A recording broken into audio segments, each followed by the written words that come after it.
চলে আসলাম সীতাকুণ্ড রেলওয়ে স্টেশনে। এখানে একটি সুউচ্চ পানির ট্যাঙ্কি দেখা যাচ্ছে, একটি নয় দুটি। আসলে এগুলি হয়তো বা অনেক আগে ব্যবহার করা হতো, কারণ একটি জরাজীর্ণ অবস্থায় রয়েছে। আমি ময়মনসিংহ রেলওয়ে স্টেশনে এরকম পানির ট্যাঙ্কি দেখেছি। আর এটি হচ্ছে ঢাকা চট্টগ্রাম রেল লাইন। এটি আসলে একটি ব্যবসায়িক এলাকা। আমরা এখন এই সীতাকুণ্ড যে রেলওয়ে স্টেশন রয়েছে, এখানে বসে আমরা কিছুক্ষণ খুশগল্প করব, সেই সাথে কিছু চা পান করব। আর এখানে আরেকটি বিষয় আপনাদেরকে বলে রাখা ভালো, যে সীতাকুণ্ড রেলওয়ে স্টেশনে তেমন কোনো ভালো মানের ট্রেনের যাত্রাবিরতি নেই, ইন্টারসিটি কোনো ট্রেনের যাত্রাবিরতি নেই, আছে শুধু মেল ট্রেন।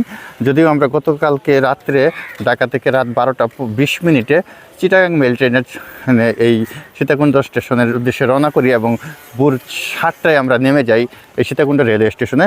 তবে চিটাগাং মেল ট্রেনের সার্ভিস